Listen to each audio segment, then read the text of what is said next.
అద్భుత ఆవిష్కరణకు ఇంకా మరికొన్ని గంటలే సమయం. ఇస్రో గొప్పతనం మరింత ఇనుమడించే ప్రయోగం.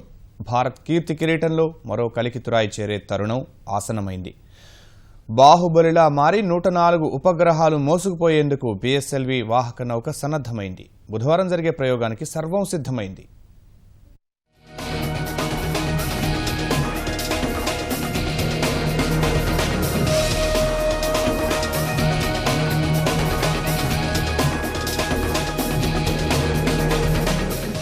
భారత అంతరిక్ష పరిశోధనా సంస్థ ఇస్రో మరికొద్ది గంటల్లో చేపట్టనున్న చారిత్రక అంతరిక్ష ప్రయోగానికి కౌంట్డౌన్ కొనసాగుతుంది. నెల్లూరు జిల్లా శ్రీహరికోట మొదటి ప్రయోగ వేదిక నుంచి polar satellite launch vehicle C-37 వాహన నౌక ద్వారా 104 ఉపగ్రహాలు కక్షలో ప్రవేశపెట్టేందుకు ఇస్రో శాస్త్రవేత్తలు అన్ని ఏర్పాట్లు పూర్తి చేశారు.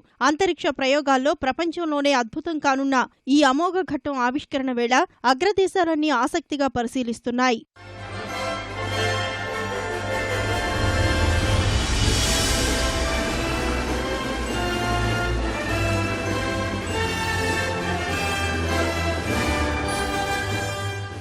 ఇస్రో తలపెట్టిన ప్రతిష్టాత్మక ప్రయోగానికి మంగళవారం ఉదయం 5:28 కౌంట్డౌన్ ప్రక్రియ ప్రారంభమైంది. కౌంట్డౌన్ ప్రక్రియ నిరంతరాయంగా 28 గంటల పాటు కొనసాగి బుధవారం ఉదయం 9:28 104 ఉపగ్రహాలతో పిఎస్ఎల్వి C-34 నిప్పులు కక్కుకుంటూ నింగిలోకి దూసుకుపోనుంది. వీటిలో అత్యధికంగా విదేశాలకు చెందిన 101 ఉపగ్రహాలు ఉండడం విశేషం. అమెరికాకు చెందిన డవు శాటిలైట్లు 88, లెమర్ శాటిలైట్లు 8 ఉండగా ఇజ్రాయెల్కు చెందిన బిగు శాటిలైట్లు 8, కజకిస్తాన్, నెదర్లాండ్, యుఏఈ దేశాలకు చెందిన 1, స్విట్జర్లాండ్కు చెందిన 2 ఉపగ్రహాలున్నాయి. మన దేశానికి 3 ఉపగ్రహాలుండగా వాటిలో కార్టోశాట్ 2 ఉపగ్రహం 714 కిలోల బరువు ఉంది. మిగిలిన ఉపగ్రహాల్లో INS-1A, INS-1B సూక్ష్మ ఉపగ్రహాలు ఒక్కొక్కటి 15 కిలోల చొప్పున బరువు ఉన్నాయి.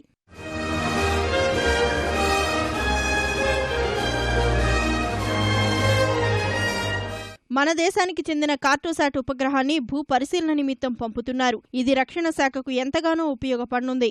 INS-1A, INS-1B నానో శాటిలైట్లను విభిన్న తరహాలో స్పేస్ అప్లికేషన్ సెంటర్ వారు రూపకల్పన చేశారు. వివిధ ప్రయోగాలు చేయటానికి వీటిని పంపుతున్నారు. ఇందులో 4 రకాల పేలోడ్స్ ఉన్నాయి. ప్రయోగం అన్ని విధాలా విజయవంతం అయ్యేందుకు శాస్త్రవేత్తలు విశేష చేస్తున్నారు. ఇస్రో చైర్మన్ కిరణ్ కుమార్ శాస్త్రవేత్తలతో విస్తృతంగా చర్చలు జరుపుతున్నారు.